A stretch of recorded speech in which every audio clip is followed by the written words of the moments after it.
Kota Jayapura memiliki banyak gedung bertingkat. Bahkan di kota ini kita bisa mendapatkan pemandangan yang indah di malam hari lewat kerlap-kerlip lampu perkotaan. Assalamualaikum warahmatullahi wabarakatuh. Kembali lagi berjumpa di channel Garuda Timnas yang akan mengulas berita update seputar Indonesia.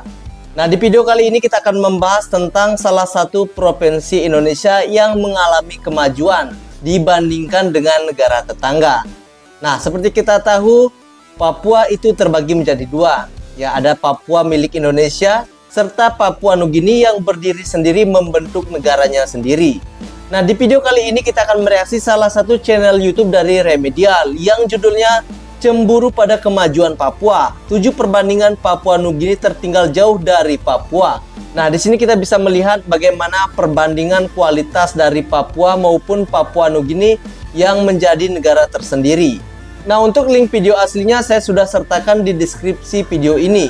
Nah, teman-teman bisa langsung lihat video lengkapnya di channel Remedial dan bisa juga di-subscribe. Nah, tanpa berlama-lama lagi kita langsung saja reaksi videonya. Papua Nugini merupakan dua wilayah yang berada dalam satu pulau bernama New Guinea.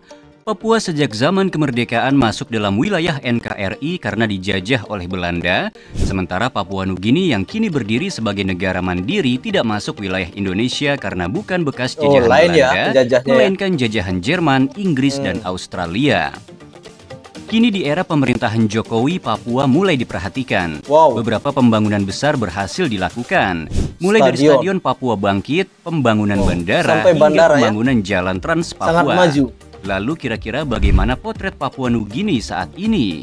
Apakah lebih maju dari Papua yang saat ini mulai bangkit dari keterpurukan? Berikut 7 perbandingan kekayaan alam, infrastruktur, ya, 7 perbandingan kekayaan versus Papua dengan Papua Nugini ya. Mari simak videonya. Sama-sama lihat videonya. Mari klik subscribe-nya dan nyalakan notifikasinya. Awal sejarah. Meski Indonesia sudah merdeka pada 17 Agustus 1945, namun kala itu Belanda belum mau memberikan Irian Barat atau kini dikenal sebagai Papua kepada Indonesia. Diadakanlah konferensi Meja Bundar atau KMB yang berlangsung pada 22 Desember 1949, di mana Indonesia berhasil menang dalam perundingan dan Irian Barat akan diserahkan dalam 2 tahun ke depan. Namun Belanda mengingkari hal tersebut dan memasukkan Irian Barat sebagai wilayah kerajaannya. Setelah itu Indonesia melakukan berbagai cara, mulai dari diplomasi hingga melancarkan Operasi Trikora 1961 untuk merebut Irian Barat. Usaha Indonesia berhasil dan pada sidang umum PBB November 1969, Irian Barat resmi menjadi bagian NKRI. Nama Irian Barat kemudian diubah menjadi Provinsi Papua oleh Presiden Gus Dur tepat pada malam pergantian tahun 1999 ke 2000. Sementara Papua Nugini pernah dijajah Jerman pada tahun 1884. Lalu pada Perang Dunia I atau pada tahun 1914, Papua Nugini jatuh ke tangan Australia. Barulah pada tahun 1920 pemerintahan Inggris atas nama Persemakmuran Australia menerima mandat dari pemerintah Australia dan Liga Bangsa-Bangsa untuk mengatur wilayah Nugini. Singkatnya, Papua Nugini akhirnya merdeka pada 16 September 1975 dengan menganut sistem monarki konstitusional dan menjadi bagian dari Persemakmuran Britania Raya. Populasi. Papua memiliki 6 provinsi, yakni Provinsi Papua, Provinsi Papua Barat, Provinsi Papua Pegunungan, Provinsi Papua Selatan, Provinsi Papua Tengah, dan Provinsi Papua Barat Daya. Berdasarkan data BPS 2022, jumlah penduduk di Papua berjumlah 6.044.698 jiwa. Jumlah penduduk terbanyak ada di Provinsi Papua Pegunungan dengan 1.456.096 jiwa. Lalu terdapat pula 255 suku, diantaranya suku Asmat, Biak, dan Korowai. Adapun berdasarkan data akhir 2021, agama mayoritas di Papua ialah Kristen dengan 69,56%. Lalu diikuti Katolik dengan 15,68%, Islam 14,58%, dan Hindu 0,07%. Sementara Papua Nugini yang beribu kota di Port Moresby terbagi dalam 22 provinsi dengan total penduduk sekitar 9.593.498 jiwa dan diklaim sebagai negara terpadat kedua di benua Oseania dengan angka harapan hidup sebesar 69,43 tahun. Sebagian besar penduduk Papua Nugini beretnis Melanesia, Papua, Negrito, Mikronesia, dan Polinesia. Serta sebagian besar penduduk Papua Nugini memeluk agama Protestan dengan persentase 64,3%, lalu diikuti Katolik Roma 26%, Kristen lainnya 5,3%, dan non-Kristen 1,4%. Kekayaan alam. Selain terkenal dengan pertambangan emas Freeport-nya, Papua juga memiliki bahan tambang seperti tembaga, batu bara, besi, batu kapur, pasir sangat kaolin, dalam ya, kita minyak lihat bumi, hingga gas alam. Berdasarkan data 2022, jumlah cadangan biji emas terbesar Indonesia ada di tanah Papua, yakni sebesar 52% atau sekitar 229,893,75 hektar. Tak hanya itu, Papua juga menjadi daerah penghasil tembaga terbesar di Indonesia. Ada 1,8 miliar ton biji tembaga yang tersimpan di tanah Papua, yang dikelola oleh PT Freeport Indonesia. Sementara Papua Nugini juga dianugerahi alam yang sama dengan Papua. Mereka juga memiliki pertambangan emas, perak, dan minyak. Bedanya pertambangan di Papua Nugini kurang dikelola dengan baik. Meskipun demikian, salah satu tambang emas Papua Nugini yakni tambang emas Lihir merupakan tambang emas terbesar kedua di dunia. Berada 900 km dari ibu kota Port Moresby dan dikelola oleh perusahaan bernama Newcrest Mining Limited, tambang emas ini dalam setahun mampu memproduksi sebanyak 772.000 ons emas. Luar biasa. Ekonomi. Tak bisa dipungkiri Papua menggantungkan ekonominya ke sektor pertambangan.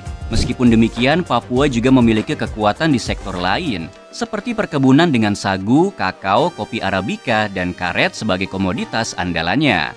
Pertanian dengan padi, jagung, kedelai, hingga ubi yang jadi sumber pangan warga Papua. Serta peternakan yang juga semakin berkembang, salah satunya peternakan babi dan ayam petelur yang sedang gencar digalakan di daerah ini. Dengan kekayaan alamnya, Papua merupakan salah satu daerah penyumbang devisa terbesar bagi Indonesia. Adapun Papua Nugini juga tak lepas dari sektor pertambangan, namun mereka juga memiliki sektor yang lain, seperti sektor pertanian yang menghasilkan padi, ubi kayu, ubi jalar, talas, dan kacang. Ada juga sektor perkebunan dengan coklat, kopi, teh, kelapa sawit, kelapa, dan karet sebagai varietas utama. Dari data tahun 2022, pendapatan domestik bruto nominal Papua Nugini berada di angka 36,69 miliar US dollar dengan pendapatan per kapita 4.100 US dollar. Tingkat kriminal. Dari data situs Good Stars, tingkat kejahatan di Papua sebenarnya cukup rendah. Dari 10 besar provinsi dengan tingkat kejahatan tertinggi, didominasi oleh provinsi dari Pulau Sumatera dan Jawa. Sedangkan deretan 10 provinsi dengan tingkat kriminal terendah ada di Provinsi Papua Barat di urutan ke-10 dengan 2.784 kasus. Bisa dibilang tingkat kejahatan di Papua masih normal dan baik-baik saja. Bagaikan bumi dan langit, tingkat kejahatan di Papua Nugini sangat mengkhawatirkan. Bayangkan saja, menurut salah satu situs World Population Review tahun 2021, Papua Nugini menempati urutan kedua di dunia sebagai negara dengan tingkat kejahatan tertinggi, yakni dengan indeks kejahatan 80,79 di bawah Venezuela dengan indeks kejahatan 83,76. Di negara ini kejahatan didominasi oleh tindak pidana kekerasan dan korupsi. Selain itu, Papua Nugini juga bisa dibilang salah satu sarang perdagangan narkoba dan manusia. Pendidikan. Sebagai daerah yang masih baru, bahkan 4 provinsi Papua juga dimekarkan pada tahun 2022 lalu. Kualitas pendidikan di Papua secara keseluruhan masih tertinggal. Kurangnya fasilitas belajar, minimnya tenaga pendidik berkualitas, hingga masih banyak wilayah Papua yang sulit dijangkau, membuat pendidikan di Papua masih belum merata. Sementara Papua Nugini juga memiliki permasalahan yang hampir sama dengan Papua. Namun yang membedakan kedua wilayah ini ialah Papua Nugini sudah berdiri sejak 50 tahun lalu. Namun kualitas pendidikannya bisa dibilang sama dengan Papua yang notabene beberapa provinsinya masih baru terbentuk. Infrastruktur. Ini penting ini ya. Sebenarnya infrastruktur Papua dan Papua Nugini tak jauh berbeda. Jika melihat ke wilayah lebih sempit dengan kota Jayapura sebagai representasi dari Papua dan Port Moresby sebagai perwakilan Papua Nugini, kita bisa melihat perbedaannya. Kota Jayapura memiliki banyak gedung bertingkat. Bahkan di kota ini kita bisa mendapatkan pemandangan yang indah di malam hari lewat kerlap-kerlip lampu perkotaan. Megah ya. Adapun Port Moresby juga memiliki banyak gedung bertingkat. Sementara di bagian fasilitas transportasi, ada Bandara Sentani Jayapura yang merupakan bandara terbesar di Papua.